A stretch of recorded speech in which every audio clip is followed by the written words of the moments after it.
Hi hello నమస్తే welcome back to my channel. ముందుగా అందరికీ నవరాత్రి శుభాకాంక్షలు. మనకి నవరాత్రి అనగానే గుర్తొచ్చేవి అమ్మవారి పూజలతో పాటు బొమ్మల కొలువు. ఈ బొమ్మల కొలువు కూడా కొంతమంది దీపావళి టైం అప్పుడు పెడతారు, కొంతమంది నవరాత్రులు అప్పుడు పెడతారు, అండ్ ఎస్పెషల్లీ ఆంధ్ర సైడ్ వాళ్ళైతే సంక్రాంతి అప్పుడు పెడతారు. సో ఫెస్టివల్స్ ఏదైనా, ప్లేస్ ఏదైనా ఆల్మోస్ట్ ఈ బొమ్మల కొలువు పెట్టే తీరు మాత్రం సేమ్గానే ఉంటుంది. ఈ నవరాత్రికి మా ఇంటి బొమ్మల కొలువుతో పాటు ఎవ్రీ ఇయర్ నేను చేసే డిఫరెంట్ థీమ్ పార్క్స్ కూడా చూపిస్తాను. ఈ ప్రతి బొమ్మల వెనకాల మనకి కొన్ని మెమరీస్తో పాటు కొన్ని స్టోరీస్ కూడా ఉంటాయి కదా. పూర్వకాలం నుంచి అంటే మన గ్రాండ్ పేరెంట్స్ దగ్గర నుంచి చూసుకుంటే ఎన్నో కొండపల్లి బొమ్మలు, కొయ్య బొమ్మలు, చెక్క బొమ్మలు, పింగాణి, మట్టి బొమ్మలు, ఇలా చాలా చాలా రకరకాలు ఉన్నాయి కదా. ఇవన్నీ కూడా నెక్స్ట్ జనరేషన్ వాళ్ళు వాటిని క్యారీ ఫార్వర్డ్ చేసేవాళ్ళు. ఇప్పటికీ కూడా మా ఇంట్లో మా బామ్మ టైం అప్పటి బొమ్మలు ఇంకా ఉన్నాయి. అండ్ పూర్వకాలం బొమ్మలండి అస్సలు భలే స్ట్రాంగ్గా ఉంటాయి. కానీ అవన్నీ నేను ఇప్పుడు చూపించలేను, అవన్నీ ఇండియాలో ఉన్నాయి. సో మేము యూఎస్లో ఉన్నాం కాబట్టి ఇక్కడ కూడా నేను అస్సలు మిస్ కాకుండా ఇలా ఈ బొమ్మల కొలువుని ఆనవాయితీని కంటిన్యూ చేస్తున్నాను. జనరల్గా ప్రతి ఏడాది ఒక కొత్త బొమ్మని కొని కొలువులో పెడతాము. సో అలా ఇయర్ బై ఇయర్ మనకి బొమ్మల కౌంట్ కూడా గ్రాడ్యువల్గా పెరుగుతుంది. అండ్ మేము ఏదైనా అవుట్ సైడ్ ప్లేసెస్ చూడటానికి వెళ్ళినప్పుడు నాకు బేసిక్గా సోనీర్ కలెక్షన్ అంటే చాలా ఇష్టం.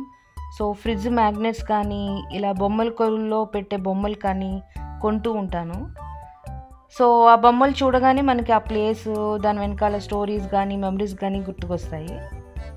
సో వీటిలో కూడా మీకు కొన్ని బొమ్మలు చూపిస్తాను. సో వాటి వెనకాల మేము ఎక్కడెక్కడ కొన్నాము అనేది కూడా మీకు చెప్తాను. సో ఇక్కడ ఈ ఎడ్ల బండి పక్కన ఆరెంజ్ కలర్లో కనిపిస్తోంది కదా, అది రావణాసురుడు బొమ్మ. అది మా వారు శ్రీలంక వెళ్ళినప్పుడు తీసుకొచ్చారు.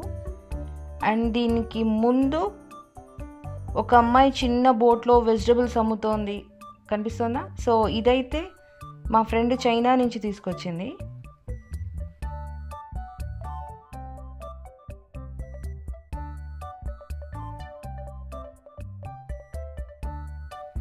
అండ్ నెక్స్ట్ రోలో కార్నర్లో వుడెన్ కలర్లో ఉన్నాయి కదా, ఇవి ఏమో హవాయిన్ గార్డ్స్.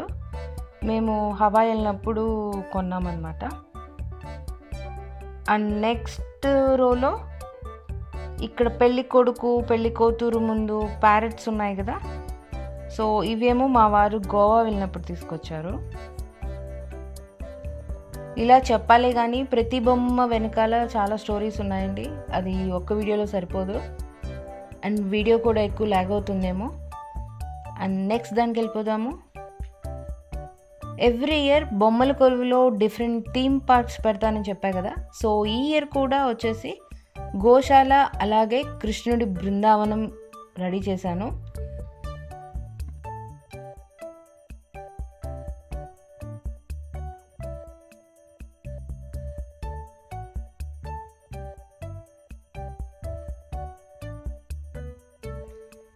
చూసారు కదా, ఇండియాలో జనరల్గా తాటాకులతో పందులు వేస్తారు కదా.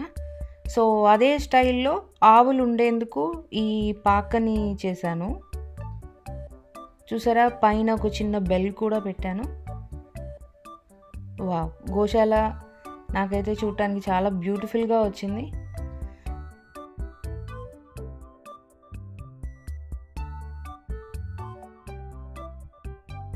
అండ్ కొంచెం ముందుకు వస్తే ఫ్రంట్ సైడ్ ఆవు, దూడ, అలాగే తొట్టిలో వాటర్ కూడా ఉంది.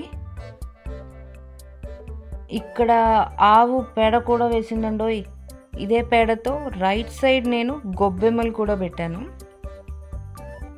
సో ఈ లెఫ్ట్ సైడ్ పోర్షన్ అంతా గోశాలగా అరేంజ్ చేశాను. అండ్ నెక్స్ట్ మిడిల్ పోర్షన్లో సంక్రాంతి ముగ్గు, దాని చుట్టూతా ఇలా గొబ్బెమ్మలు కూడా పెట్టాను.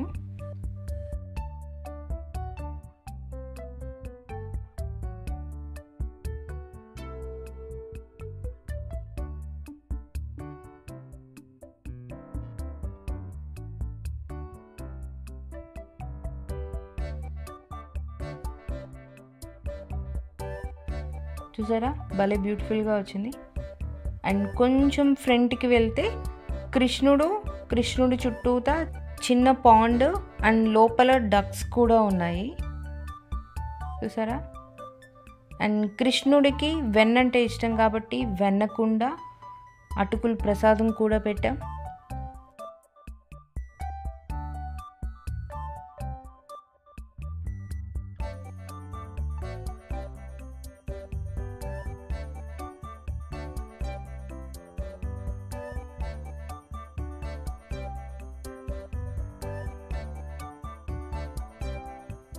అండ్ నెక్స్ట్ ఇంకొంచెం రైట్ సైడ్కి వెళ్తే ఇది కృష్ణుడి బృందావనం. రాధాకృష్ణుల చుట్టూతా ఇలా గోపికలు కోలాటం చేస్తున్నట్టు పెట్టాను. జనరల్గా కృష్ణుడి బృందావనం అంటే మనకి రకరకాల పువ్వులు, ఫ్రూట్ ట్రీస్, పక్షులు, ఒక చిన్న పాండ్, దాని లోపల బాతులు, వాటి చుట్టూతా కూడా చిన్న చిన్న పక్షులు, యానిమల్స్ ఉండేలా అలా సెటప్ చేశాను.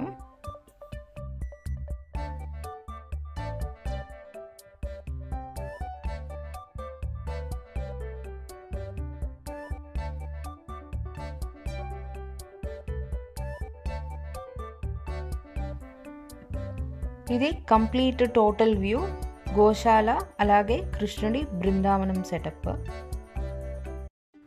చూసారు కదా, ఈ నవరాత్రికి మా ఇంటి బొమ్మల కొలువుతో పాటు కృష్ణుడి బృందావనము అలాగే గోశాల కూడా. ఐ హోప్ ఈ వీడియో మీ అందరికీ నచ్చిందని అనుకుంటున్నాను. నచ్చితే తప్పకుండా లైక్ చేయండి, షేర్ చేయండి మరియు సబ్స్క్రైబ్ చేసుకోండి. మరోసారి అందరికీ నవరాత్రి శుభాకాంక్షలు తెలియజేస్తూ this is Surekha at in short.